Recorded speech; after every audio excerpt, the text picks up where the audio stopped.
Hola queridos amigos y hermanos, bienvenidos a un nuevo episodio, o mejor dicho, una entrevista programada ya de hace bastante tiempo con nuestro hermano Alejandro González Viveros. Yo sé que hay varios hermanos que lo conocen y hoy vamos a estar hablando sobre qué es la teología del pacto, queridos hermanos. Así que antes de comenzar, quiero pedirles que puedan compartir este material, a lo mejor en algún grupo, con otros hermanos, en su perfil personal, compártanlo donde quieran, queridos hermanos.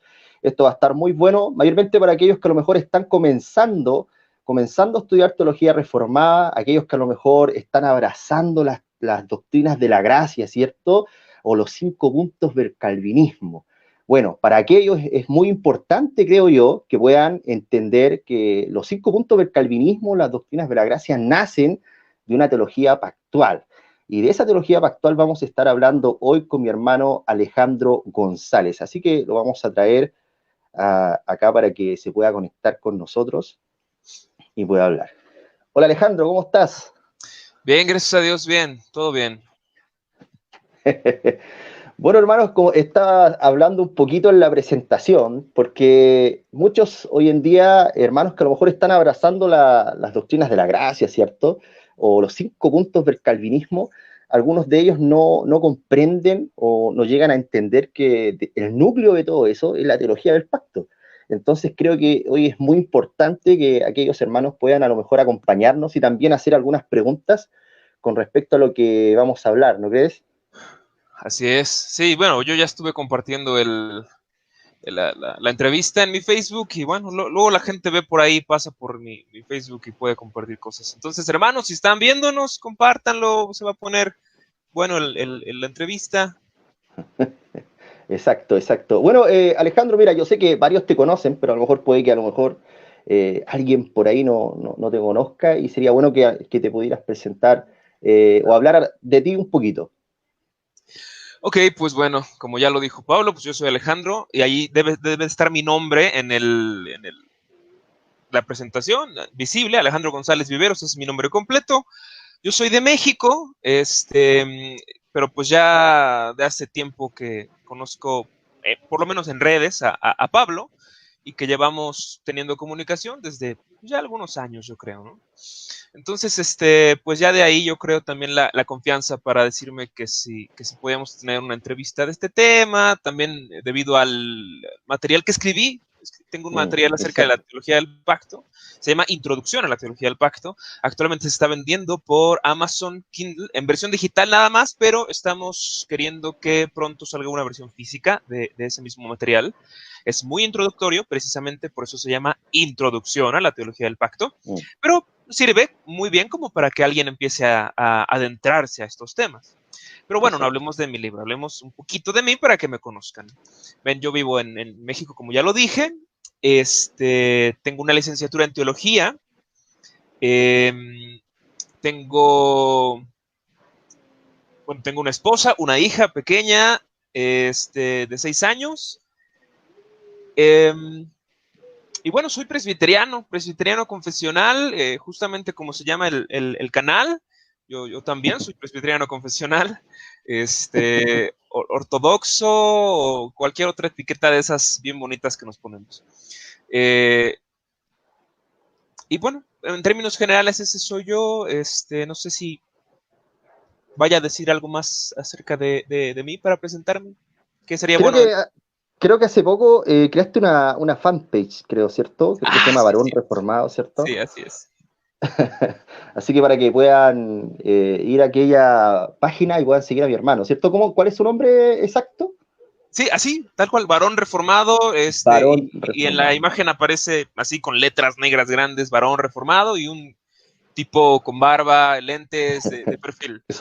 Eso, eso tiene que ser obvio, una barba frondosa, ¿cierto? Exactamente. Mientras más barba, más reformado, tal cual. Eh, exacto. Bueno, hermanos, vamos a comenzar este conversatorio, mejor dicho, esta entrevista sobre la teología del pacto. Y nuevamente quiero invitarles a que puedan compartir este material para que otros hermanos puedan a lo mejor hacer preguntas, a lo mejor tienen alguna duda de hace bastante tiempo. y quieren que a lo mejor Alejandro pueda responder, así que pueden dejar sus comentarios un poco más abajo. Y también invitarles a que puedan seguir las páginas, o sea, la página de Alejandro que se llama Varón Reformado, esta fanpage que se llama Presbiteriano Confesional, y está la otra donde se llama Presbiterianismo Confesional, donde hay muchos más administradores, y la otra que estaría en YouTube, que es el canal de YouTube que se llama Presbiteriano Confesional. Así que vamos a comenzar con la primera pregunta, queridos hermanos. Así que, Alejandro, ¿estás preparado? Estoy más dispuesto que preparado, yo creo, pero adelante. A ver, a ver. La primera pregunta es esta, querido hermano Alejandro. ¿Cuál es el significado de la palabra pacto en la Escritura? Ok. Pues, por un lado, nosotros podríamos tratar de entender el significado etimológico. En el Antiguo Testamento, Brit, y en el Nuevo Testamento, diateque. Obviamente, Brit en hebreo, diateque en griego. Pero a veces necesitamos aceptar que el significado etimológico no da en el blanco. Hay palabras que etimológicamente significan una cosa, pero es mucho más útil ver cómo son usadas en la Biblia, en qué contextos, con qué propósitos, teniendo en mente qué tipo de ideas, porque, pues sí, a veces es una falacia exegética tratar de sacar todo el significado de un concepto, de una doctrina, yendo al significado etimológico o semántico de una palabra. Entonces, bien, sí, Berit y diateque para el Nuevo Testamento, incluso ambas palabras tienen ligeramente una variación en cuanto a su significado, de modo que incluso algunos han dicho que el pacto no es un pacto, sino un testamento, y otros se han ido más allá diciendo que ni siquiera ni un pacto ni un testamento, es una promesa donde solamente Dios dice, yo les voy a dar esto, ustedes no hagan nada, o sea, quédense allí y solamente reciban mis bendiciones, ¿no? Entonces ha habido mucho este tipo de discusiones por el asunto de la palabra como tal. Creo que no deberíamos fijarnos tanto en esa parte, sino más bien, como ya dije, en el uso que se le da, y en el tipo de contextos que rodean esas palabras. Y entonces cuando nosotros nos fijamos en esto, nos damos cuenta que bien el significado de la palabra pacto en la Biblia tiene que ver con un acuerdo entre dos o más partes. Y creo que es importante empezar diciendo que hemos dicho partes muy intencionalmente, no personas, sino partes. ¿Por qué? Porque en ocasiones los pactos son concertados con dos partes, pero en cada una de estas partes hay más de una persona. ¿Me explico? Muchas veces hay pactos que Dios inicia y es un pacto que por una parte tiene a Dios, pero nosotros sabemos primero que en Dios hay tres personas. Entonces, claro, las tres personas de la Trinidad por una parte y por otro lado, por mencionar uno, el pacto de obras es con Adán, pero no es solamente con una persona, es decir, bueno, es con él principalmente, pero es con toda su posteridad, lo cual implica muchas personas. Entonces, intencionalmente estamos diciendo, no es con una o más personas, sino con dos o más partes. Y en esas partes, pues, hay mucha variación. Pueden ser de un lado la Trinidad y del otro Adán y un montón de gente, o Cristo, en el caso del pacto de redención, o todas las personas que profesan la religión verdadera en caso del pacto de gracia. Pero pues más adelante ya estaremos hablando de los pactos en particular, entonces no me adelanto. Exacto. Bueno, y con respecto, y también refiriéndonos a la palabra pacto, entonces, ¿cuál es la naturaleza cuál es la naturaleza de nuestra relación con Dios? De nuestra relación con Dios, eso está muy bueno, porque ya metí temas un poquito más profundos que muchos de los que empiezan a hablar del pacto no mencionan, porque a veces, bueno, no son tan básicos, tan esenciales, pero es bueno, es bonito hablar de esta parte de la relación que tenemos con Dios. ¿Por qué? Porque inicialmente, incluso antes de los pactos, tenemos una relación natural con Dios, una relación en la que nos le debemos a Él debido a que Él es nuestro creador. De modo que aun si Él no hubiera entrado en una relación de pacto con nosotros, aún así estaríamos debiéndole nuestra obediencia, nuestra adoración, tendríamos que estar en deuda completamente con Él debido a que Él es el creador de todos nosotros, ¿no? Y al mismo tiempo, Él tendría el derecho de castigarnos eternamente si nosotros desobedecíamos a su voluntad o deshonrábamos su nombre, ¿no? O sea, todo eso incluso antes del pacto. Pero hay una cosa que viene a sumarse cuando Él hace un pacto con nosotros, y es el asunto de que Él mismo se liga, se compromete a recompensarnos si nosotros obedecemos, cosa que no era necesaria. Es decir, nosotros teníamos que obedecer a Dios, porque Él nos creó, en virtud de esta naturaleza, de esta relación natural. Y Él no tenía por qué recompensarnos. Bien lo dice Jesús cuando habla de este siervo que sirve a su Señor y al final dice, siervo inútil, ¿no? Siervo inútil somos. O sea, solo hiciste lo que tenías que hacer, no hiciste más, no hiciste menos. O sea, ni te jactes, ni te gloríes, ni esperes que se te aplauda. Y en ese sentido, teníamos que obedecer a Dios porque somos sus criaturas, pero Él fue más allá y dijo, vamos a hacer un pacto. Y ahora, por tu obediencia, vas a recibir una recompensa. Eso no tenía por qué ser, pero Él lo hizo así. Y entonces estipuló primero ese pacto de obras. Entonces, de entrada, todos los seres humanos están en una relación doble con el Señor. Una relación natural en la que se le deben a Él porque Él es su Señor, su Creador, el Rey de todo. Y una relación pactual en la cual todos los seres humanos están bajo el pacto de obras. Pero ahí se tiene que hacer una distinción bien importante porque no todos los seres humanos están de la misma manera bajo el pacto de obras. De hecho, el único ser humano que estuvo en una manera diferente en el pacto de obras fue Adán. Después de Adán, todos estamos bajo el pacto de obras, sí, pero ya no como que Dios está diciendo, obedece y tendré una recompensa. Ya no. ¿Por qué? Porque Adán falló, Adán rompió el pacto, Adán violó las estipulaciones y desde ese momento todos los seres humanos somos contados delante de Dios como infractores del pacto. Así que sí, estamos en una relación de pacto, pero nuestro estatus en esa relación es infractores del pacto, violadores del pacto y justamente reos de condenación y de objetos de la ira de Dios. Entonces, estamos delante de Dios en esa relación todos los seres humanos de nacimiento. Exacto. Wow. Todos bajo la justa ira de Dios. Y eso es lo que a algunos les cuesta aceptar.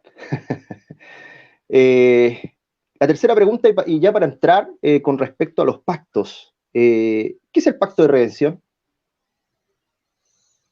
Empezamos con lo intenso. Exacto. Directo. El pacto de redención es un acuerdo concertado entre Dios el Padre y Dios el Hijo en la eternidad pasada. Ahora, hay un montón de cosas que deben ser clarificadas en relación a este pacto, que obviamente pues una pequeña entrevista no alcanza para todo lo que hay que decir, pero intentemos decir las más importantes. Este pacto es un pacto, como dije, concertado entre Dios el Padre y Dios el Hijo en la eternidad pasada, antes de que todo existiera. ¿Qué sucedió? Vamos a tratar de hacerlo de una forma muy gráfica. Obviamente, lo que voy a decir en este momento no estoy insinuando que la Biblia lo haya dicho, sino es un ejemplo, una ilustración nada más, para que tengamos de forma gráfica cómo pudo haber sucedido, ¿ok? Entonces, desde la eternidad pasada, Dios ya sabía que los seres humanos iban a caer, iban a pecar, iban a volverse condenables, objetos de las maldiciones del pacto de obras, Dios ya lo sabía, y por lo tanto, Él desde la eternidad pasada ideó cómo rescatar a estas personas, a estos seres humanos. ¿Y qué hizo entonces? La eternidad pasada hay algo a lo que se le conoce como la Trinidad económica o la economía de la Trinidad, es lo mismo, solo es el orden de las palabras que cambia. Y en la Trinidad económica, cada una de las personas de la Trinidad tiene un rol, un papel para desempeñar para la redención de las personas que habían quedado bajo la maldición del pacto de obras. Ahora, no todas las personas. Ahí está donde empiezan los papeles de los roles. ¿Qué pasa? Bueno, el padre, de entrada, es el que es el originador, es la mente maestra, por decirlo de alguna manera, es el que planea, el que determina cómo va a ser cada cosa, y entonces él es el que decide quiénes de esa humanidad caída él va a seleccionar para rescatar. ¿Quiénes son esos? Son los elegidos, lo que en la tradición reformada se le conoce bien como los elegidos, ¿no? Entonces, el papel del Padre es ese, selecciona a esas personas, pero también Él decide todas las circunstancias de su redención, como, por ejemplo, cómo van a ser rescatadas, cuándo van a ser rescatadas, en qué momento va a ser aplicada la redención en esas personas, etcétera, etcétera, etcétera. El Padre decide todo eso. Luego, el papel del Hijo es venir al mundo y conseguir esa redención. ¿Cómo lo consigue el Hijo? Obviamente, pues encarnándose, muriendo, siendo objeto de las maldiciones del pacto de obras y además triunfando en el pacto de obras. Esa es la forma en la que el Hijo consigue la redención para los elegidos, seleccionados por el Padre antes de la fundación del mundo. Y esa es la forma porque también el Padre determinó que así fuera. ¿Por qué? Porque Él es la mente, digamos, la mente maestra detrás de todo este plan de redención. Y finalmente el Espíritu Santo es el aplicador de la redención. Es decir, el Espíritu Santo toma de lo que Cristo hizo y en el momento determinado por el Padre lo hace eficaz en la vida de las personas elegidas, como por medio de la regeneración, y después, debido a esa regeneración, es producida la fe, el arrepentimiento, que es la conversión, la justificación después, adopción y la santificación. Todo eso, ¿por qué? ¿O por medio de quién? Por el Espíritu Santo. Entonces, en esta obra de redención, cada una de las personas de la Trinidad tiene un papel. Todo eso, cuando fue acordado en el seno de la Trinidad desde antes de la fundación del mundo. Ahora, específicamente, la directriz que Dios le da a su Hijo toma la forma de un pacto. ¿Por qué? Porque Dios le dijo a su Hijo que él tenía que conseguir la redención de los elegidos, pero no solo eso, sino que le dijo que al conseguirla le esperaba una recompensa, que es lo que nosotros conocemos como el estado de exaltación del Hijo, que él, después de que consiguió la redención de sus elegidos, llegó con sus discípulos y les dijo, ¿saben qué? Toda potestad me es dada en el cielo y en la tierra. Y la Biblia nos informa que él fue a sentarse a la diestra del Padre y fue exaltado y se le dio un nombre que es sobre todo nombre. Entonces, como la directriz, como la orden que Dios le dio a su Hijo tenía esta naturaleza de recompensa, entonces esa relación entre el Padre y el Hijo en la Trinidad económica se le puede llamar un pacto, y ese es el pacto de redención. Cuando Dios el Padre le dijo a Dios el Hijo, ve tú, consigue la redención y yo te voy a dar esto y esto y esto y esto, un reino, una coronación, un nombre que es sobre todo nombre, una gloria que excede toda gloria, y eso fue precisamente lo que se le dio al Hijo. Entonces, ese es, a grandes rasgos, el pacto de redención. Amén, amén. Gracias, hermano. O sea, muy, pero muy bien explicado. Como se dice, con peritas y con manzanas. Sí. Bueno, y para entrar, ir avanzando de una forma a lo mejor cronológica, ¿cierto? Algunos han negado el pacto de obras. Ahora, la pregunta es esta, si realmente existe un pacto de obras en la Escritura, ¿cuál es? ¿Dónde lo podemos ver? Sí, no solo el de obras, ha habido mucha gente que ha negado el pacto de redención también, y no por negarlo como tal, sino más bien por incluirlo en el de gracia, o viceversa. La gente dice, es que no hay pacto de redención y de gracia, son el mismo. Bueno, mi postura y la de algunos otros dentro de la tradición reformada es que sí son dos pactos diferentes. Hay un autor, bueno, por si alguien quiere buscar y tener recomendaciones de literatura, hay un autor que se llama Travis Fentiman y él escribe un pequeño tratado en donde trata precisamente el tema del pacto de redención y el pacto de gracia y por qué son dos pactos diferentes y no son el mismo. Hay mucha gente que cree que son el mismo, no son el mismo desde mi punto de vista, ni tampoco desde el punto de vista de Travis Fentiman. Pero bueno, eso si alguien quiere buscarlo. Ahora el pacto de obras. ¿Dónde está su fundamento? Bien, yo sé que muchas personas pueden decir, bueno, yo he leído Génesis y no vi por ninguna parte la palabra pacto. Entonces, ¿cómo vienen ustedes a decirme que Dios hizo un pacto con Adán? Si yo leí y no estaba allí. Bueno, hermanos, el asunto es que nosotros no somos biblicistas. Y eso tiene que quedar claro desde el principio. ¿Qué es un biblicista? El biblicista es la persona que para fundamentar cualquier cosa, cualquier doctrina, cualquier práctica, cualquier creencia, necesita un versículo o dos versículos por lo menos donde se diga de forma explícita lo que él necesita creer o quiere hacer. Por ejemplo, los mormones y los testigos de Jehová son biblicistas completamente. Y por eso terminan negando cosas como la Trinidad. Porque ellos dicen, no, es que como la palabra Trinidad no está en la Biblia, no es bíblico. Hermanos, esa es una forma incorrecta de interpretar el texto bíblico. No importa si un término no está en la Biblia. ¿Qué es lo importante? Lo importante es que el concepto esté en la Biblia. Si el concepto está en la Biblia, lo único que hacemos nosotros es ponerle un título. Llámale Trinidad o llámale como tú quieras. El asunto es que ahí está esa verdad en la Biblia, ¿no? Entonces, cuando nosotros vamos a Génesis, precisamente eso es lo que encontramos. Ok, no está el término pacto, pero todos los elementos constitutivos de un pacto están allá. Llámale pacto, llámale como te guste, pero allá está todo el concepto de un pacto. Ahora, ¿dónde? ¿Dónde está el concepto de un pacto? Precisamente en Génesis 2. Bueno, no tan precisamente porque no voy a poder darles el versículo de memoria, pero allá donde Dios empieza a decir, de todos los árboles del huerto podrás comer, mas del árbol de la ciencia del bien y del mal no comerás, porque el día que de él comieres, ciertamente morirás. Así es. Ahora, allá están los elementos del pacto. ¿Cuáles son esos elementos del pacto? Se los digo. Primero, hay una condición, porque en los pactos siempre hay una condición. La condición es, hombre, tú debes no comer de este árbol. En pocas palabras, debes obedecerme. Esa es tu condición. Y como en todo pacto, por el cumplimiento de la condición puede haber una bendición y por el incumplimiento de la condición está esperando una maldición. En este caso, la maldición es la más clara. Dios le dice, porque el día que del comieres, ciertamente morirás. Es decir, hay una condición. Tú no la cumples, tú faltas a mi condición que te estoy poniendo y hay un castigo esperándote. ¿Cuál es? Muerte.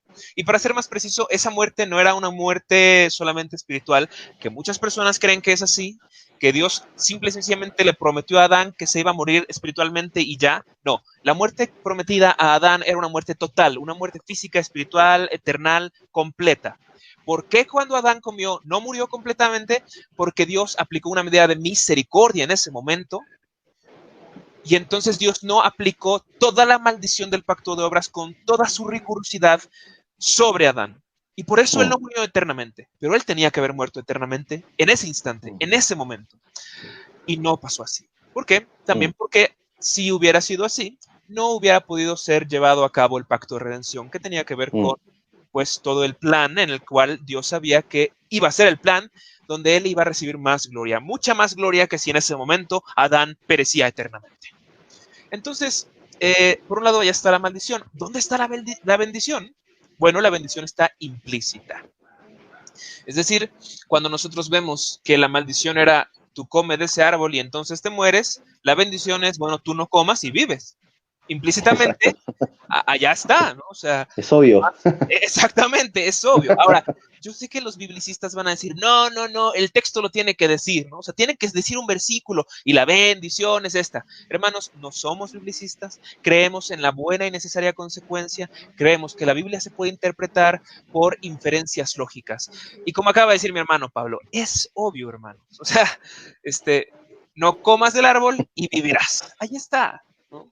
Ahora, hay algunos otros elementos que son un poco más difíciles de hallar en ese versículo, como por ejemplo el sacramento del pacto, que en el pacto de obras la tradición reformada cree que el sacramento es el árbol de la vida.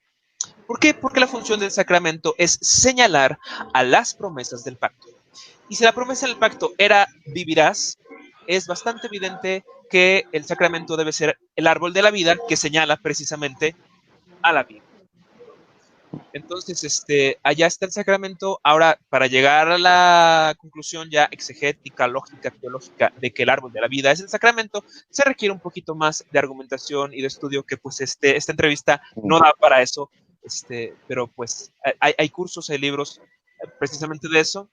Y no sé si en algún momento hagamos alguna especie de recomendación literaria porque hay mucho que recomendar. Sí, sería bueno. Al final, yo creo que al final poder recomendar literatura y claramente tu libro. Bueno, mi libro es bueno, pero hay mucho que no van a encontrar en mi libro, la verdad. De las cosas más profundas. Ya que, bueno, has estado hablando del pacto de obras, la pregunta lógica también y en dirección sería, ¿existía un mediador en el pacto de obras? No existió ningún mediador. Bueno, tenemos que distinguir ahí de mediador y cabeza federal, que es diferente. Porque alguien Exacto. puede confundirlo en su mente. Primero, mediador como tal no. ¿Por qué? ¿Qué es un mediador? Un mediador es alguien que está entre las dos partes contratantes del pacto. En este caso, Dios y Adán son las partes contratantes. Dios le dice a Adán, Adán, tú obedece y vive, desobedece y muere. No hay nadie que se ponga entre Dios y Adán en este acuerdo. No hay nadie que le diga a Dios, no te preocupes Dios, yo voy a obedecer por él. Nadie. Mm, Es directamente Adán el que tiene que hacer eso. Entonces, en ese sentido, no hay mediador. Ahora, no debemos confundir el término o el concepto de mediador con el concepto de cabeza federal, porque ahí sí, mm, Adán es cabeza federal del pacto, es representante de todos nosotros, de toda la mm, humanidad. Y en ese sentido, lo que Adán hiciese en ese pacto iba a ser imputado a todos nosotros. De mm, modo que si él fallaba en el pacto y se volvía, por lo tanto, un violador del pacto, entonces ese estatus iba a caer sobre todos nosotros. Y no solamente mm, el estatus, también muy justamente en cualquier momento Dios podría dejar caer la maldición completa de su pacto sobre cualquiera de nosotros y eso iba a ser justo de parte de él. ¿Por qué? Porque Adán nos representó a todos y la culpa de Adán vino a ser la culpa de todos nosotros y la corrupción de Adán vino a ser la corrupción de todos nosotros. En ese mm, sentido, Adán es el representante de todos nosotros, es la cabeza federal del pacto, pero no es mediador de todos nosotros. Es mm, diferente. exacto. Eh, a ver, ya se han ido respondiendo algunas preguntas entre medio, entonces voy a ir avanzando. Eh, ¿Cuál era la función de Adán en el pacto de obras, como para profundizar un poco más? Pues sí, es lo que más o menos estaba ya comentando hace unos minutos. Para hacerlo un poco más gráfico, a mí generalmente me gusta poner como ejemplo a David con Goliat. Creo que poniéndolo de esa manera queda mucho más claro para quien por primera vez está topándose con toda esta doctrina, el asunto de la representatividad federal. El representante federal es uno que actúa en nombre de un montón de otras personas, ¿ok? Entonces, en este caso, David, por poner el ejemplo bíblico, cuando se enfrentó a Goliat, nosotros sabemos que había una especie de acuerdo entre los filisteos y el pueblo de Israel, y el acuerdo era, a ver, David gana, y entonces gana contra Goliat, y entonces todos los filisteos van a servir a los israelitas. Pero si Goliat gana y David pierde, entonces todos los israelitas van a servir y ser esclavos de los filisteos. Mm, Ahora, no porque cada uno de los israelitas hubiera luchado esa batalla, en realidad ellos estaban allá atrás temblando y muriéndose de miedo. Solamente mm, una persona iba a estar en esa batalla, pero el resultado de la lucha de esa única persona iba a ser imputado al resto. La victoria de David iba a ser la victoria de todo su pueblo. claro. La derrota de David iba a ser la derrota de todo su pueblo. De modo que eso es lo que queremos decir, bueno, más o menos, cuando hablamos de la representatividad federal. Adán fue puesto en el pacto de obras y se le dijo, mira, tú desobedece, toda la humanidad va a ser contada como desobediente, obedece, y toda la humanidad va a ser contada como obediente. Y bueno, Mm, sabemos cómo terminó esa historia con Adán desobedeciendo, y pues por lo tanto claro, estamos como estamos. exacto, exacto. Todos nacemos de espalda a Dios, contrarios a la ley de Dios, ¿cierto? Absolutamente. ¿Cuál sería la diferencia entre el pacto de obras y el pacto de gracia? El pacto de obras y el pacto de... Ni siquiera hemos definido el pacto de gracia. Sí, Este, creo que voy a empezar por allá. Y ya ya, luego hago la diferencia después. El pacto de gracia, porque ya hablamos un poco del de redención, ya hablamos sí, un poco del de obras, hablemos un poco del de exacto. gracia y ahorita ya Sí, hacemos la comparación. El pacto de gracia, Dios trata con los hombres y les dice, yo puedo darles la vida eterna. ¿Por qué? Porque en el pacto de redención, eh, Dios mandó a su Hijo a que consiguiese esa redención, muriendo como bajo las maldiciones del pacto de obras que nosotros rompimos, y además obedeciendo las condiciones del pacto de obras que nosotros no pudimos obedecer. Y es por esa razón que Dios puede ofrecer vida eterna. Ahora, esa vida eterna que Dios puede ofrecer, Dios la ofrece en el pacto de gracia y le dice a los seres humanos, ustedes crean y arrepiéntanse y yo les daré vida. Hay una condición. ¿Cuál es la condición? Crean y arrepiéntanse. O sea, hagan esto y yo les daré aquello. Y como mm, en todo pacto, la condición implica una maldición y una bendición. La bendición, como se dijo ya muy claramente, es yo les daré la vida, yo les daré la redención, yo les salvaré. En realidad, las bendiciones del pacto de gracia son amplísimas. Herman Vitzius, en su libro The Economy of the Covenant Between God and Man, llena página tras página tras página de las bendiciones del pacto de gracia, que son numerosísimas, entre ellas la libertad que tenemos de Satanás, tenemos también la libertad de conciencia, tenemos el Espíritu Santo, la justificación, la adopción, la glorificación, la santificación. Tenemos un montón de promesas en el pacto de gracia, en realidad. Pero siempre se ha considerado dentro de la teología reformada que la promesa medular que abarca todo eso es: yo seré tu Dios y tú serás mi pueblo. Es la promesa que abraza todas esas otras promesas. Yo seré tu Dios y tú seas mi pueblo. Y esa es una promesa que se repite desde el Antiguo Testamento y hasta el Nuevo Testamento. Sí. Dios le dijo eso a Abraham y lo continuó diciendo hasta el Nuevo Testamento. Eso también es lo que unifica y que nos hace saber que desde el Antiguo y hasta el Nuevo Testamento estamos hablando de un mismo pacto en esencia, aunque por supuesto con modificaciones en algunos otros puntos. Pero entonces Dios le dice al ser humano: tú cree, arrepiéntete y vivirás. Y es lo que encontramos en muchos versículos en la Biblia, desde Juan 3:16, ¿no? Todo aquel que en él cree no se perderá, sino que tendrá vida eterna. Ahora, también hay que especificar que Dios en este pacto de gracia, Él está invitando a todos a su pacto, en el sentido de que le está llamando a todos los seres humanos a creer y arrepentirse. Lo vemos en Hechos, cuando los apóstoles están predicando y dicen: ahora Dios manda a todos los hombres en todo lugar que se arrepientan. Es decir, Dios está diciendo: hey, hombres, no les estoy preguntando, les estoy ordenando, arrepiéntanse y vengan a mi pacto. Obviamente, en este sentido, incluso en este sentido, Charles Hodge, en su teología sistemática, dice que todos los hombres están invitados al pacto. Es deber de todos los hombres obedecer las condiciones del pacto de gracia, que son creer y arrepentirse. Y por lo tanto, cuando un ser humano no cree ni se arrepiente, es culpable de desobedecer al pacto y por lo tanto es reo de sus maldiciones. Amén. Mira, tenemos una pregunta bien interesante. Aquí nos vamos a ir, como se dice, en la profunda. Venga. Mira, pon atención, dice Alejandro Esteban, mi querido hermano Alejandro de Chillán, de acá de Chile, dice: si el pacto de obras establece a Adán como cabeza federal de la humanidad, y esto trajo consigo la muerte a todos los hombres, ¿cómo entendemos desde una perspectiva reformada, según nos escogió en él antes de la fundación del mundo? ¿A quiénes se refiere? ¿A los elegidos o a todos aquellos que tienen acceso a esta gracia? Ay, como que no entendí muy bien. Sí. ¿A quiénes se refiere quién? ¿A quiénes me refiero yo? ¿A quiénes se refiere la Biblia? A ver, ya estoy viendo ahí. Si el pacto de obras establece a Adán como cabeza federal de la humanidad y este trajo consigo la muerte de todos los hombres, eso sí, ¿cómo entendemos desde una perspectiva reformada? Según nos escogió, ok, ese es el versículo de Efesios, ¿verdad? Según nos escogió en él antes de la fundación del mundo. ¿A quién se refiere? ¿A los elegidos o a todos aquellos que tienen acceso a esta gracia? Ya entendí. Es que está un poquito revoltosa la pregunta. Según nos escogió en él antes de la fundación del mundo, son los elegidos, los que van a ser regenerados. Y es que ahí se conjuntan muchos pactos.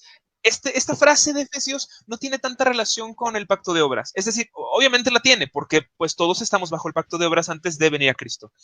Tiene relación esta frase de Efesios con el pacto de obras en el sentido de que Dios, debido a que nos vio bajo la maldición del pacto de obras, fue que nos escogió para rescatarnos y traernos a su pacto de gracia. Ahora, ahí el asunto que sí sea complejo, sea distinguir en qué sentido Dios nos trajo a su pacto de gracia, porque el pacto de gracia tiene una administración externa y una administración interna. Y los elegidos, solo los elegidos, entran dentro de la administración interna del pacto de gracia. Pero hay mucha gente que no es elegida y que entra bajo la administración externa del pacto de gracia. Pero eso pues, ya es hacer mucho más complejo todo esto. Si quieren, hablamos de eso. Si no, no nos vamos a cosas tan complejas como gusten. Exacto, sí. Sí, porque también podríamos entrar en temas como el infralapsarianismo. Ya sé, ya sé. Infra y supra.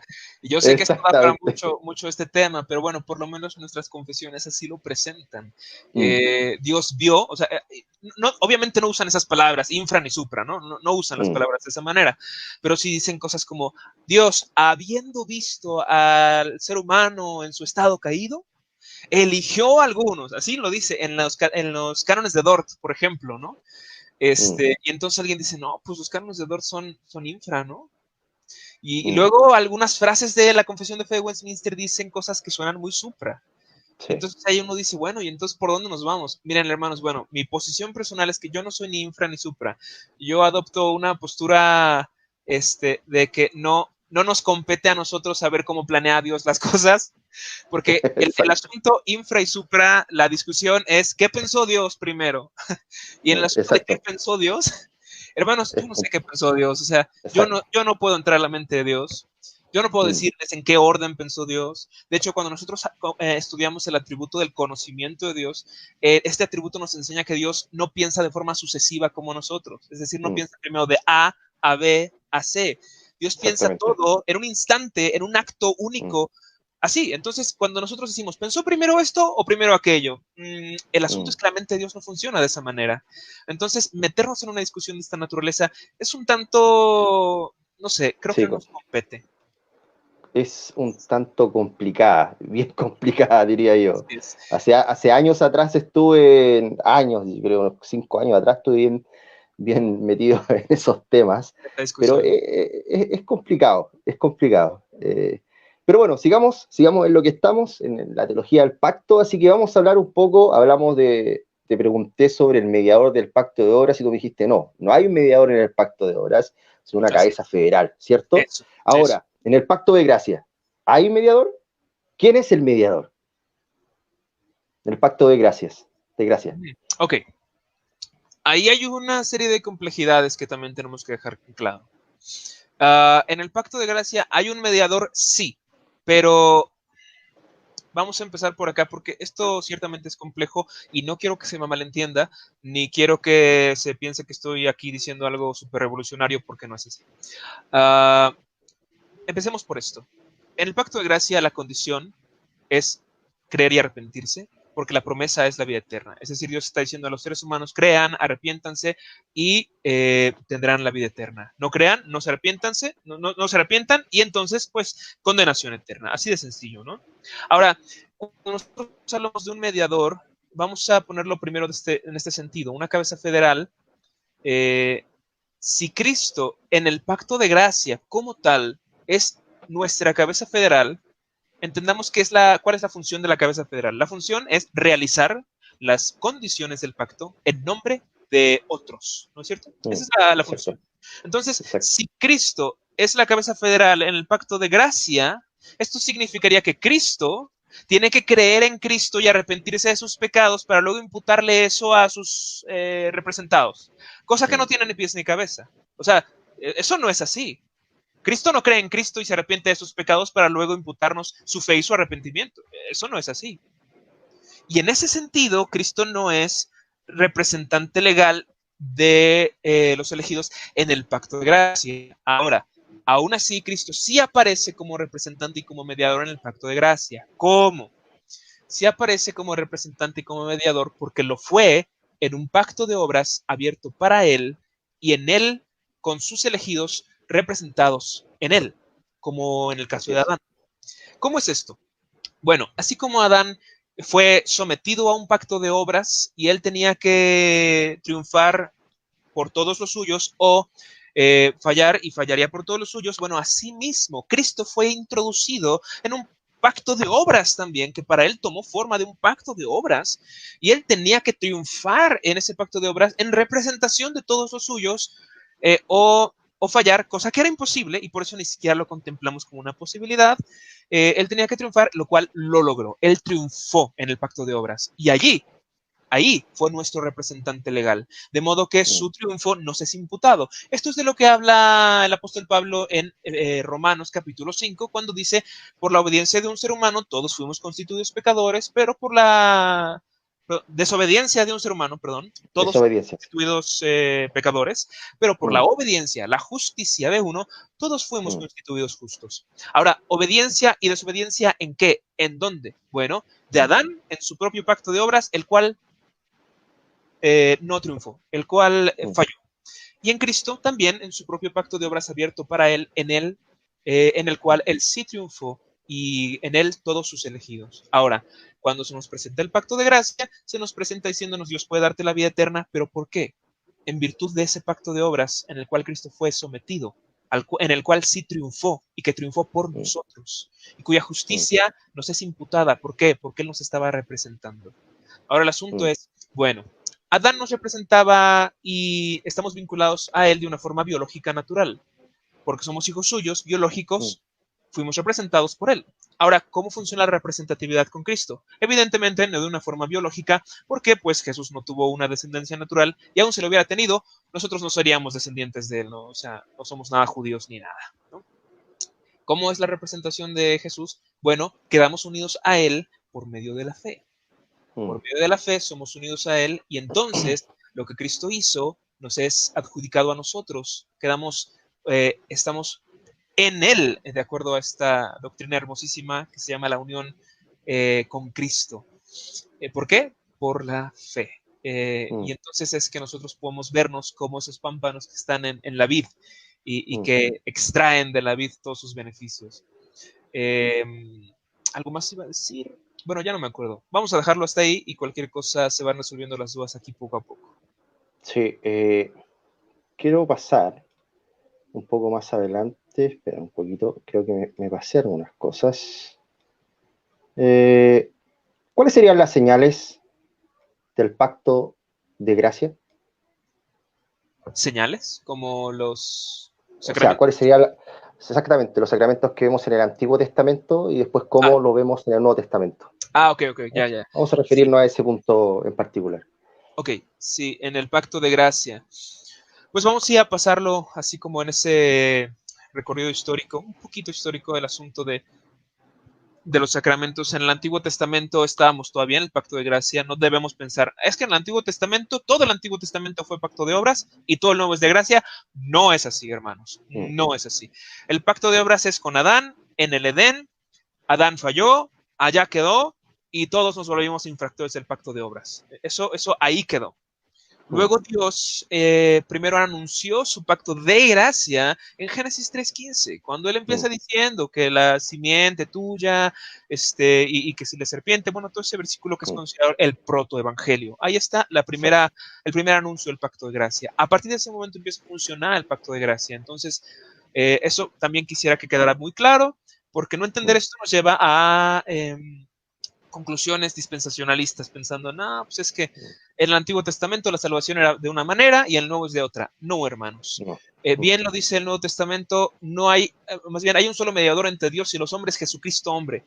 Eso por todos los siglos. Siempre ha sido así. No empezó a ser así a partir del Nuevo Testamento.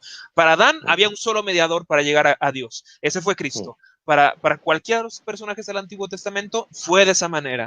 Entonces tengamos esto bien en mente para no caer en dispensacionalismo de entrada. Entonces, ya que tenemos esto en mente, tenemos que empezar diciendo, bueno, ¿y cómo es posible que el pacto de gracia haya estado funcionando desde el Antiguo Testamento? Bien, como comentábamos hace un momento, la promesa medular del pacto es, yo seré tu Dios y tú serás mi pueblo. Esto se le dijo a Abraham desde Génesis 12, 15 y 17, que son los versículos principales en donde se enfatiza el asunto del pacto entre Dios y Adán. Y desde esos versículos puede verse cómo Dios rescata a Abraham, primero sin sus obras. ¿Por qué? Porque Abraham estaba en Ur de los Caldeos, era un pagano, así como tal. Abraham era un pagano. ¿Y qué hace Dios? Dios le dice, a ver, Abraham, mira, aquí está mi ley. Si la cumples, yo te saco de tu paganismo y te rescato. No fue así, hermanos. Dios rescató a Abraham de allá, lo sacó de ser un pagano, y una vez que lo trajo y le dijo, sabes que tú eres mío, yo voy a hacer un pacto contigo. Después de eso, le dijo, vive delante de mí y sé perfecto. Habiéndolo rescatado, hermanos. De modo que no, la salvación no es por obras, ni en el Antiguo Testamento ni para Abraham lo fue. Y anda delante de mí, sé perfecto, no es, y entonces como consecuencia yo te voy a salvar. No, es como, porque tú eres mi pueblo, porque tú eres mío, porque yo tengo un pacto contigo, por eso debes andar delante de mí y ser perfecto, lo cual también a nosotros se nos dice en el Nuevo Testamento. Somos de Él y por lo tanto debemos vivir a la altura del llamamiento de su evangelio. Pero bien, ahora sí, vámonos a lo de los sacramentos, a lo de las señales del pacto. En el Antiguo Testamento, desde ese pacto con Abraham, Dios dio la circuncisión y de forma muy clara dijo, este es señal de mi pacto. Esto vas a ponerlo sobre ti y también sobre tu descendencia. Ahora, una cosa ahí tiene que ser notada con mucho detenimiento. Desde el Antiguo Testamento, Dios le dijo a Abraham que esa señal era la señal del pacto, y el Nuevo Testamento se nos informa que la circuncisión era señal de la justicia de la fe. El Nuevo Testamento se dice de forma muy clara, la circuncisión era señal de la justicia de la fe.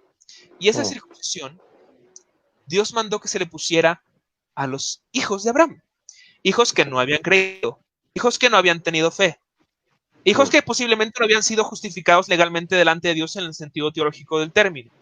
Y aún así Dios dijo, a esos también por favor me los circuncidas. Ahora, yo sé que muchas personas tienen ese problema, el problema de, oye, ¿y por qué tú me estás diciendo que yo aplique un sacramento que significa justificación a una persona que no está justificada, una persona que no ha tenido fe? Hermanos, si tienen problema con eso, vayan con Dios. Fue él el de la idea de poner un sacramento que significaba eso a alguien que no tenía justificación ni fe. O sea, a mí no se me ocurrió, se le ocurrió a Dios. Él dijo, este sacramento significa justificación y viene por la fe y se lo vas a poner a un niñito que no ha creído y no ha sido justificado legalmente. Si no les gusta cómo está eso, vayan y discutan con Dios.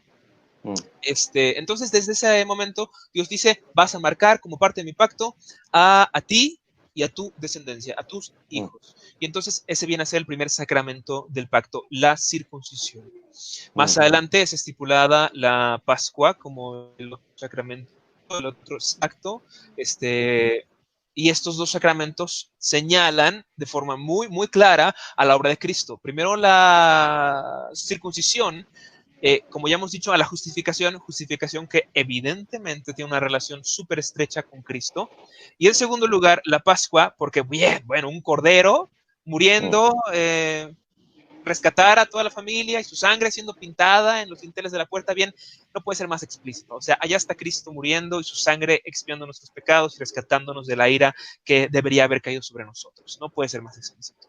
Entonces tenemos ahí esos dos sacramentos del Antiguo Testamento, señales que apuntan hacia Cristo. Ahora, cuando llegamos al Nuevo Testamento, ¿qué tenemos?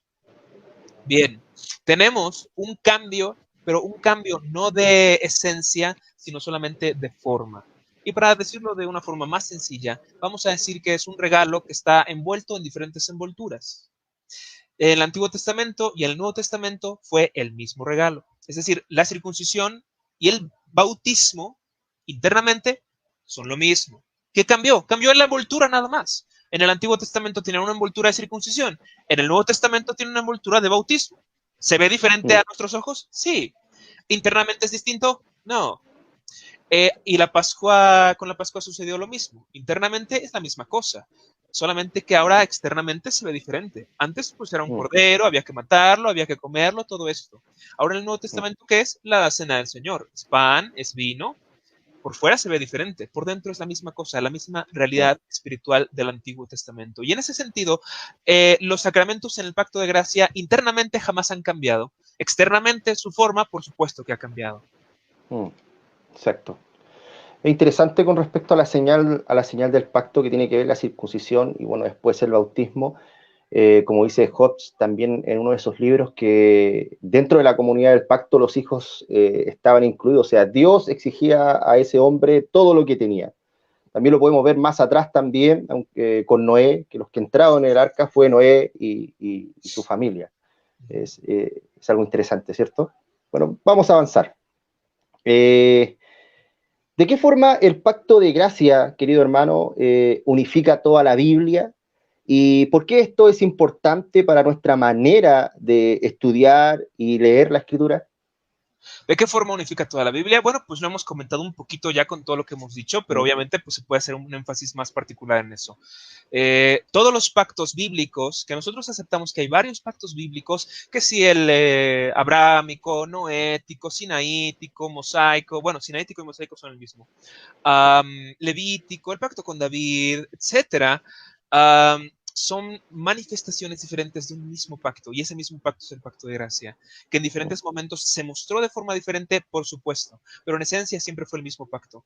Esto le da una unidad tremenda a todo el registro bíblico, y no solamente a una unidad en cuanto a cosas como tan complejas como hay un pacto y todo eso, hermanos, le da unidad a algo bien sencillo y bien importante como un mismo pueblo. Es decir, desde el Antiguo Testamento hasta el Nuevo Testamento, el pueblo del pacto es el mismo pueblo. En esencia, es el mismo pueblo. Ahora, por supuesto, en el Antiguo Testamento este pueblo hallaba su manifestación externa en la nación de Israel. En el Nuevo Testamento, este pueblo halla su manifestación externa en la iglesia visible. Pero por dentro es el mismo pueblo, hermanos. Y cuando nosotros caemos en cuenta de eso, tenemos que decir, bueno, Dios no dejó a un pueblo para ir por otro, sino que en realidad nos ha abierto las puertas del mismo pueblo de siempre y nos está diciendo ahora, pueden venir, pueden ser anexados a este mi pueblo, el de siempre. Y es por esto que yo puedo decir que yo pertenezco al mismo pueblo al que pertenecieron Abraham, Jacob, Isaac, Elías, Josué. Ellos son parte de mi pueblo, yo soy parte del pueblo de ellos. Ellos son mi pueblo y yo soy pueblo de ellos, en el sentido de que estamos en el mismo pueblo. No puedo decir yo, no, pues ellos fueron del pueblo de Israel, pero pues ya Israel ya pasó, ya es otra cosa. No, hermanos, ellos son parte de mi pueblo, yo soy parte de su pueblo. Y entonces, por supuesto, todo esto también actúa en detrimento del dispensacionalismo, que nos dice, no, pues por un lado está Israel, por el otro lado está la iglesia. Ahora, por favor, hermanos, también siempre tiene que ser claro que los reformados no abogamos por una teología del reemplazo. La teología del reemplazo es Dios dejó a Israel y ahora viene con la iglesia. Y entonces dejó a su primera novia, porque muchas veces en el Antiguo Testamento Israel le llama su novia, su esposa, la dejó, se divorció de ella, y ahora viene con nosotros como una especie de segunda esposa. Plan B, no me resultó con Israel, pues bueno, nos buscamos otra, ¿no? No es así, hermanos. No es así la forma en la que Dios actúa. En realidad nosotros somos la continuación de Israel. La iglesia se funda sobre Israel, y en ese sentido nosotros somos el verdadero Israel. Lo que ahora está como la nación étnica de Israel no es el pueblo de Dios en el sentido bíblico, no más. El pueblo de Dios ahora está conformado, por supuesto, por gente de Israel, sí, pero por gente que también no es de Israel. La manifestación externa, como les decía, se halla ahora en la iglesia visible. ¿Y cómo uno es incluido en la iglesia visible? Bien, simple y sencillamente por medio de la confesión pública de que Jesucristo es mi Señor. Es decir, yo soy cristiano, yo creo en Cristo, Él es mi Rey, Él es mi Señor, yo me he arrepentido de mis pecados. Y con eso, yo soy parte de ese pueblo, por lo menos de forma pública. Ahora, esto es parte de esa unidad, pero hay mucho más que la unidad, porque cuando nosotros entendemos esto, pues también entendemos que ha habido por todo el registro bíblico una única manera de llegar a Dios. Y esta única manera es por medio de Cristo. Y esto es importantísimo. ¿Por qué? Porque nos permite entonces ver, cuando leemos el Antiguo Testamento, decir, bueno, pues aquí tiene que estar Cristo. En alguna parte por acá tiene que estar Cristo y su obra de redención, y Dios predicándole a los israelitas que la salvación era por medio de Cristo. Lo cual en el Antiguo Testamento se nos dice, en el libro de Hebreos, el autor de Hebreos dice que a ellos se les predicó el Evangelio en el desierto, a los israelitas. ¿Cómo? ¿Dónde? Yo nunca vi a Moisés hablando de que si Jesús murió en una cruz. Obviamente no lo vemos de esa manera tan explícita, pero de una forma implícita, de una forma un poco más por un medio de un ministerio de sombras, por los sacrificios, por el templo. Dios les estaba predicando a todos ellos, por figuras, exactamente. Dios les estaba diciendo, es por este medio. Tú por tus fuerzas no llegas, necesitas a alguien que muera en tu lugar. Todo el tiempo ellos tuvieron esta predicación en su mente, en su cabeza. Ellos sabían que no era por obras. Obviamente, hubo momentos en donde el pueblo de Israel se desvió y bueno, empezaron a entender muchas cosas mal, pero Dios nunca dejó de predicarles el evangelio, en verdad, a todos ellos. Desde que Adán cayó hasta el día de hoy, Dios le ha predicado a su pueblo su evangelio para reunirlo y perfeccionarlo. Exacto. Bueno, y me viene a la cabeza algo que se podría decir que, en cierto sentido, Juan el Bautista responde de una forma súper clara. Cuando ve a Jesucristo, dice, aquí el Cordero de Dios que quita el pecado del mundo. Y estaba apuntando ya a aquellas figuras y aquello que se mostró en el Antiguo Testamento. Es clarísimo, es clarísimo. Toda la Escritura apunta a Jesucristo, al único mediador entre Dios y los hombres. hermosa teología del pacto, ¿cierto? Bueno, hermanos, estamos pero por terminar, queda una pura pregunta y me gustaría que pudieran dejar a lo mejor alguna consulta, algún comentario antes que terminemos, queridos hermanos. Si se nos ha pasado algo, si quieren conversar de algo breve, por favor dejen un comentario un poco más abajo. Y para comenzar con la última pregunta, hermano, después de estar hablando de la teología del pacto, yo creo que a los dos nos gusta, ¿cierto? nos, nos gusta mucho este tema de la teología del pacto, de cómo esta teología nos indica y glorifica, en cierto sentido, a nuestro amado Señor, impresionante, ¿cierto? La pregunta es esta: ¿crees que es necesario hoy en día, y esta palabra a lo mejor yo la puse un poco ex profeso, o sea, reinsertar la teología pactual? Y yo, ¿por qué digo reinsertar? Porque claramente en nuestro contexto o nuestro alrededor, a lo mejor existen muchas iglesias con nombre presbiteriano, reformado, ¿cierto? Pero distan mucho de lo que es realmente la teología reformada. Por lo tanto, esta es mi pregunta, y creo que es válida y a la vez también sincera. ¿Crees que es necesario hoy en día reinsertar la teología pactual? Sí, totalmente. Obviamente, pues la pregunta va en el sentido de por qué, en qué sentido, por qué es tan necesario. Y yo creo que la necesidad de reinsertar esta doctrina, esta teología en nuestras iglesias, tiene que ver más particularmente con el pacto de gracia. Porque bien, en relación al pacto de obras y el pacto de redención, creo que hay mucha gente que lo puede aceptar, que lo cree, que dice, no, pues sí, me parece que tiene lógica. Pero en el pacto de gracia es donde hay más problemas.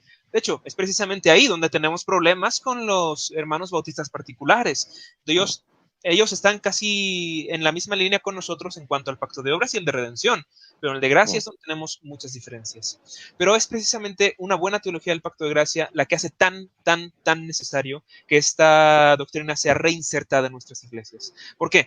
Porque en el pacto de gracia, y esto espero no ser demasiado complejo, no quiero serlo, pero hay cosas que tienen que mencionarse para hablar de su necesariedad, su importancia para nosotros actualmente. En el pacto de gracia también hay bendiciones y maldiciones. Hay bendiciones eternas y maldiciones eternas.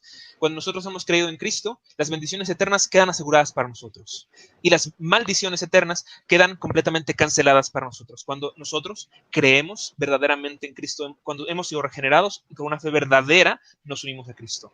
Ahí sí, bendiciones y maldiciones eternas, ya está un veredicto. En cuanto a las bendiciones, lo tenemos. En cuanto a las maldiciones, jamás van a estar contra nosotros. Pero hay otra cosa, las bendiciones y maldiciones temporales del pacto. Y es ahí, ese punto nos incumbe muchísimo, hermanos, muchísimo. Las bendiciones y maldiciones temporales del pacto de gracia tienen que ver no con nuestro destino eterno, no tienen que ver con que si nos vamos al cielo o al infierno, para nada, hermanos. Las bendiciones y maldiciones temporales tienen que ver con el trato de Dios hacia su pueblo en este mundo, en esta tierra, en este siglo. Es decir, estas maldiciones y bendiciones vienen o van, ahí sí, de acuerdo al caminar del pueblo del pacto. Ahí Dios no trata con su pueblo de forma individual, trata con su pueblo de forma corporativa, trata con su pueblo como un todo. Cuando el pueblo como un todo anda lejos de su Señor, lo que le espera son las maldiciones de su pacto.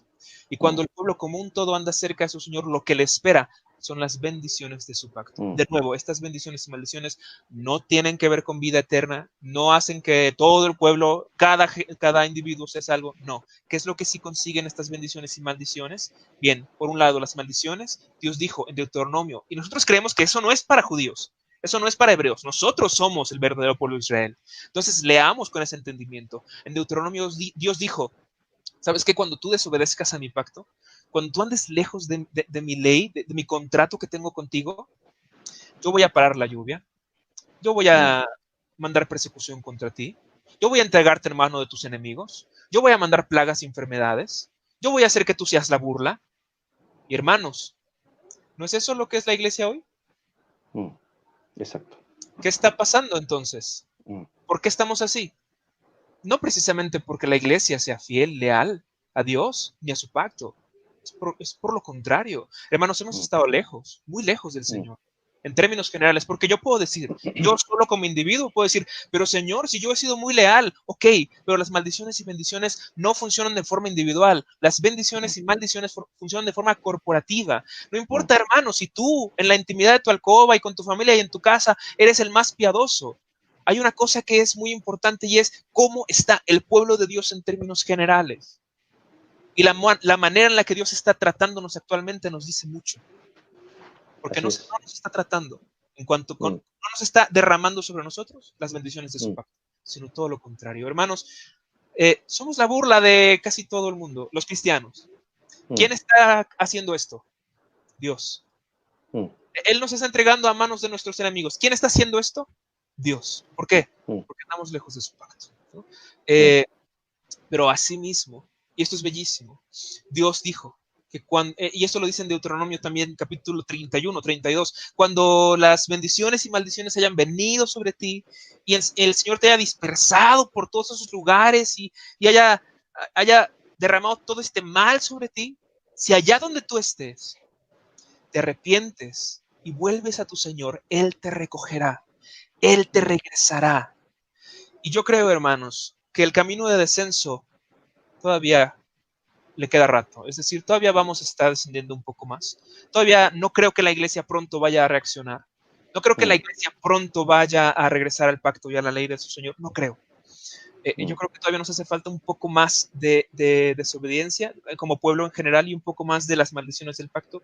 Yo creo que va a hacer falta que el pueblo toque fondo, que la iglesia se dé cuenta de que su Señor no está tratándola como dijo que lo haría, que la iglesia reaccione, que se golpee duro y reaccione, y entonces que la iglesia diga, Señor, ven, visítanos, acude otra vez a nosotros, que la iglesia se arrepienta en polvo y ceniza y regrese a su pacto, regrese a la ley de Dios, y entonces Dios va a bendecir.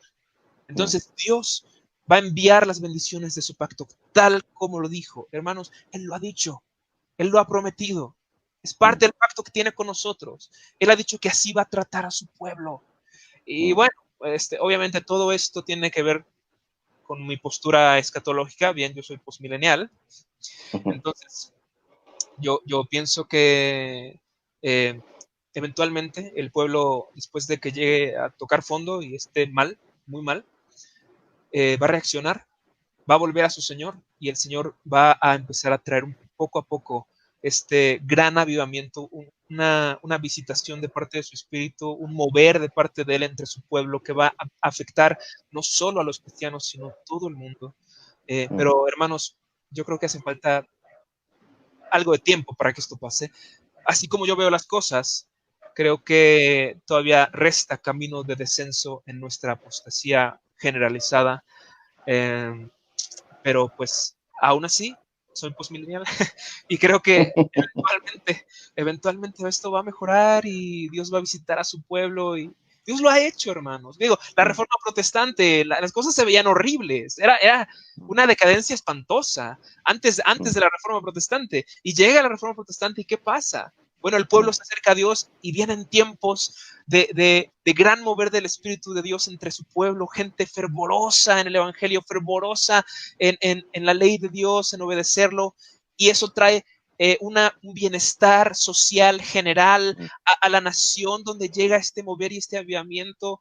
Y ahí tenemos a Escocia, ya tenemos a Ginebra, ya tenemos a Suiza, a Holanda. En cada una de estas naciones hubo un momento en donde el pueblo llegó delante de Dios y dijo, tú eres nuestro Señor, y Dios bendijo. Así siempre ha sido. La nación que bendice a Dios es bendecida por Dios. Yo sé que estamos lejos de eso, pero por eso es importante la teología del pacto, para que nosotros seamos esos heraldos que le digamos al pueblo, que clamemos a oído del pueblo y digamos, pueblo, regresa a tu pacto, regresa a tu Dios. Eso es lo que Dios hizo en todo el registro del Antiguo Testamento. Mandaba profetas, les decía a todo su pueblo, le decía por medio de sus profetas, regresen, ustedes tienen un pacto con Dios. ¿No se dan cuenta que por eso les está yendo tan mal? Pero el pueblo no regresó, cerró sus oídos, cerró su corazón hasta que Dios dijo, suficiente, y los mandó de exilio. Yo creo que todavía nos hace falta algo así a nosotros. Sí, hermano. O sea, estoy total y completamente de acuerdo con lo que dices. Algo que también he estado hablando ya hace bastante tiempo con respecto al contexto aquí en Chile, de lo que ha estado sucediendo, esta decadencia moral, política, social, es como una caída libre, a pique, cada vez peor, peor, peor. El tema es que no tener una buena comprensión teológica, una teología del pacto, es también ser ignorante con respecto a las responsabilidades pactuales. Muchos hermanos van a las congregaciones y traspasan sus responsabilidades a otras personas y no se hacen cargo de lo que Dios ha demandado. Hoy, ¿por qué la sociedad está como está? Porque muchos creen que solamente con ir un día domingo a la iglesia todo está bien, con pasar mi responsabilidad de enseñar a mis hijos la palabra de Dios, a los profesores de la escuela dominical o en algunos o ciertos casos al Estado para que los eduque, todo está bien y las cosas van a avanzar. Y total, lo que está pasando en este mundo es porque el mundo, al fin y al cabo, van a ir empeorando y bueno, Cristo viene, Cristo viene, pero eso no está bien. Nosotros creo que debemos comprender que también dentro del pacto hay un mandato cultural que Dios nos ha puesto a cada uno de nosotros, el transformar también la cultura con el Evangelio, pero eso nace también dentro de las familias del pacto. Y si las familias del pacto hoy en día están tan debilitadas, están en otra onda, como se podría decir, es porque, como dices tú claramente, hemos dejado el pacto y nos hemos ido en pos de otros caminos. Yo creo que Dios tenga misericordia y también creo lo mismo, o sea, estamos en una caída libre y no vamos a detenernos hasta que nuestro Dios soberano lo determine y va a ser Él quien ilumine nuestros corazones, el que nos haga levantarnos también de nuestra rebeldía. Somos un pueblo rebelde, creo que en este tiempo esa es la palabra, somos un pueblo rebelde que no quiere escuchar a su Dios. Dios tenga misericordia de nosotros, querido hermano. Bueno, yo creo que hasta aquí está bien. Hay muchas cosas que hablar. Sí. Esto se podría decir es como algo pequeñísimo de todo lo que es la teología del pacto y yo creo que se podría hablar en una próxima entrevista, a lo mejor, no sé, tomar un tema específico de la teología del pacto y profundizarlo. No hemos hablado, yo no he hablado contigo, creo, del bautismo infantil, ¿cierto? Así que sería, creo que no, ¿cierto? Creo que no. Creo que no podríamos a lo mejor hablar un poco sobre el bautismo de infantes y otras cosas más. También a lo mejor las mismas responsabilidades pactuales con respecto a cómo debe actuar un ciudadano o un creyente, mejor dicho, en su país o en la sociedad, etcétera, etcétera. Tengo una pregunta antes de terminar, querido hermano, que es de Cristian Lewis Escobar. Dice, ¿qué piensan de los hermanos que creen en el rapto de la iglesia? Dicen que será el 2021 al 2030.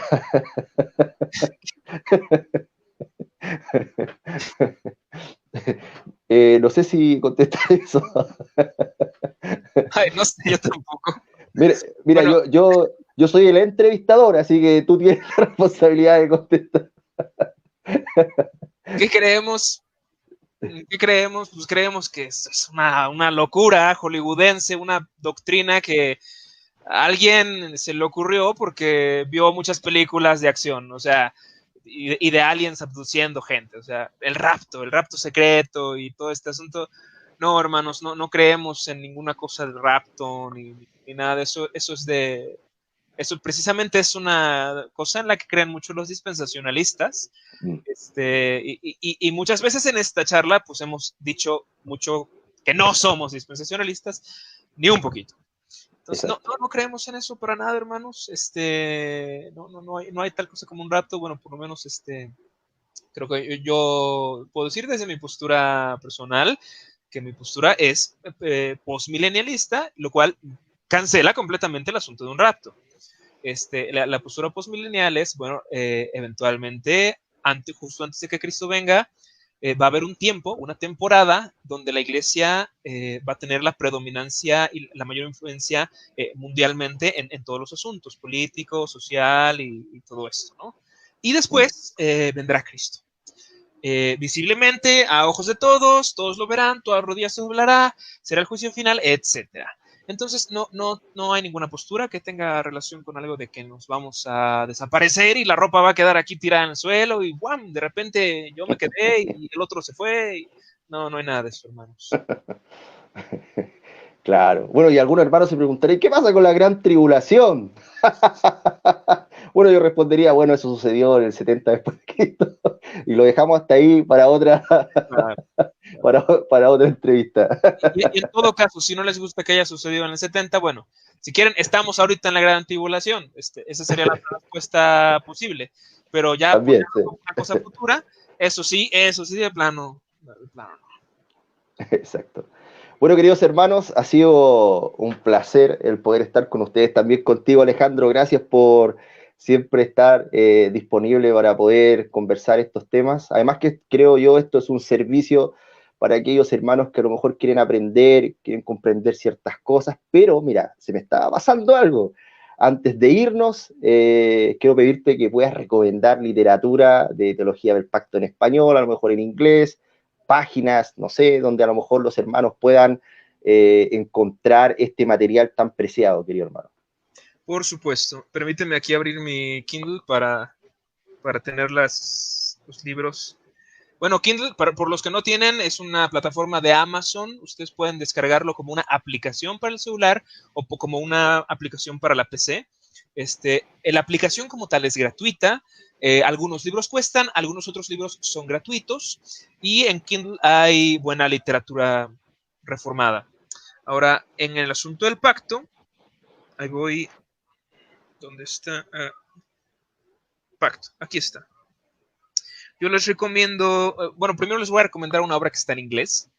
Discúlpenme porque está en inglés, pero es como de lo mejor que hay. Esta obra, a ver si la logran ver.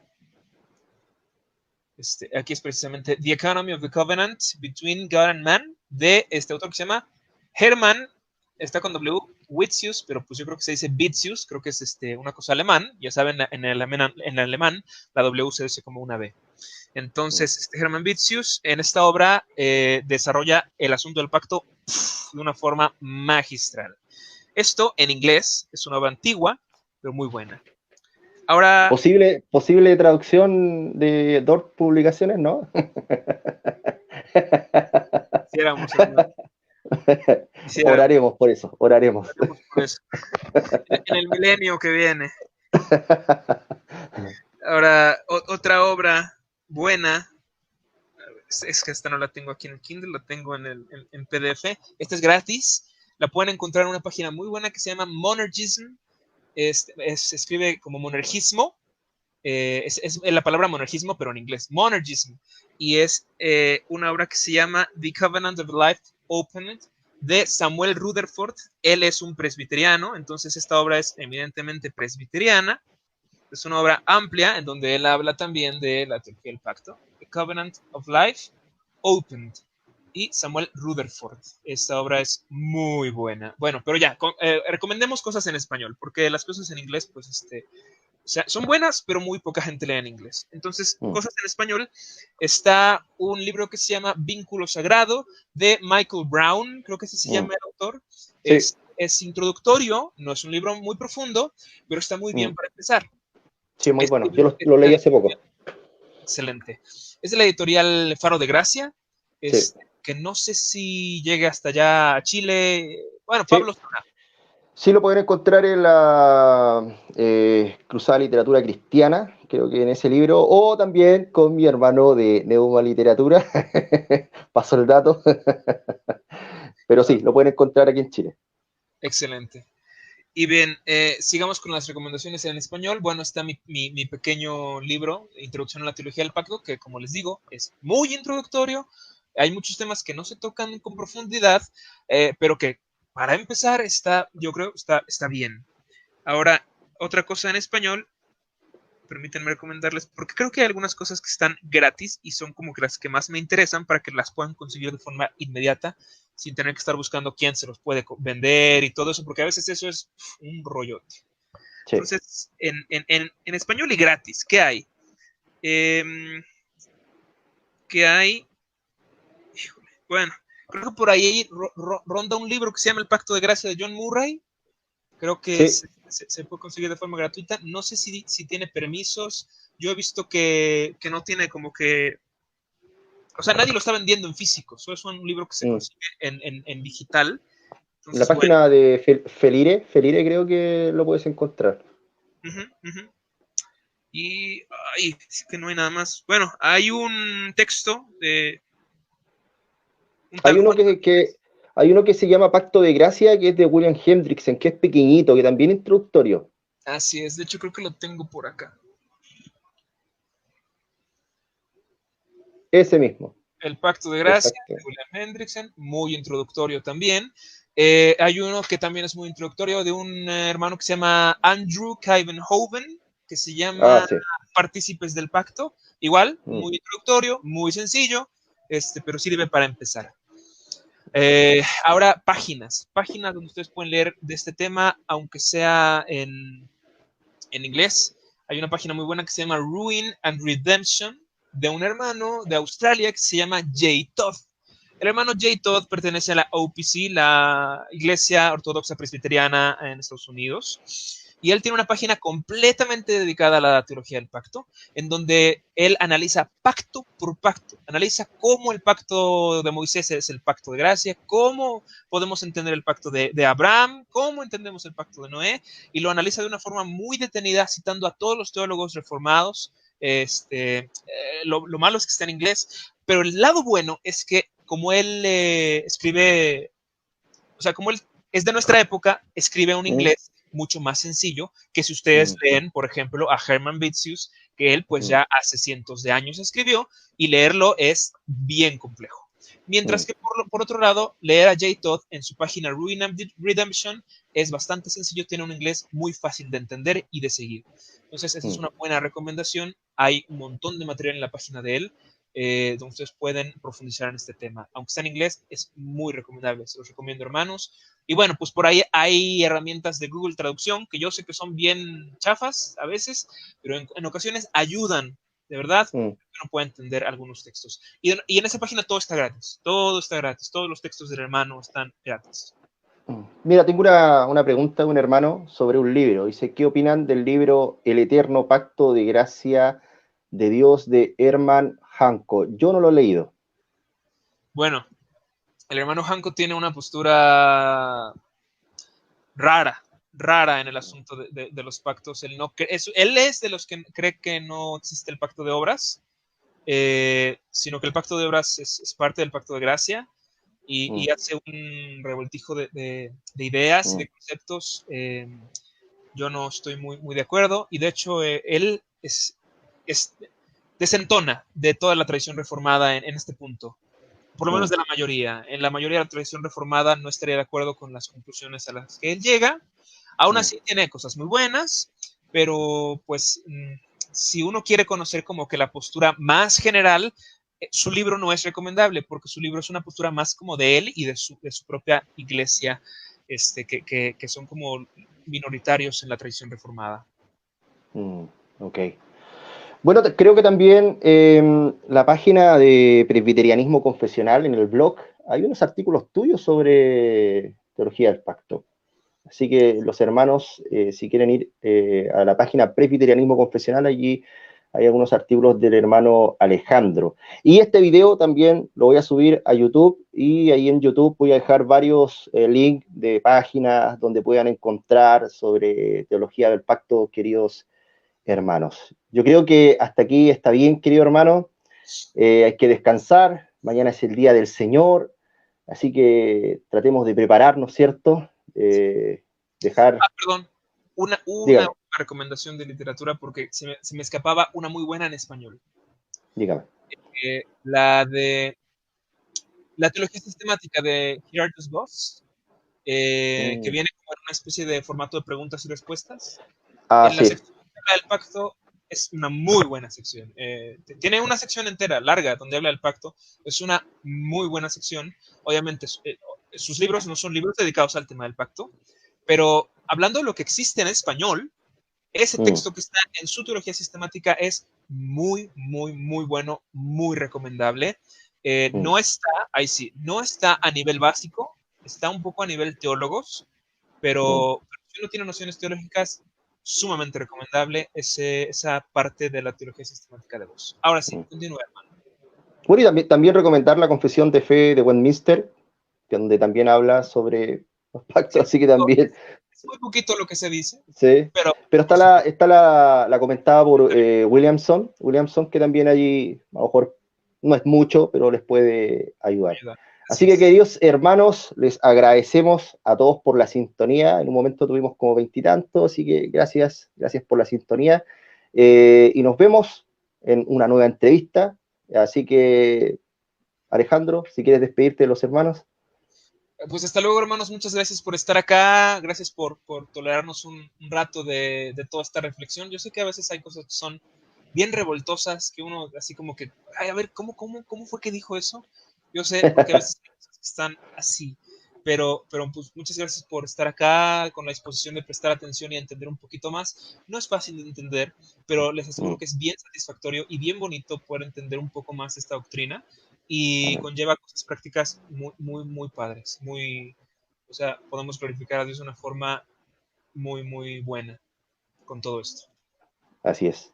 Bueno, hermanos, Dios les bendiga y nos vemos en un nuevo episodio aquí en Presbiteriano Confesional. Chau, chau.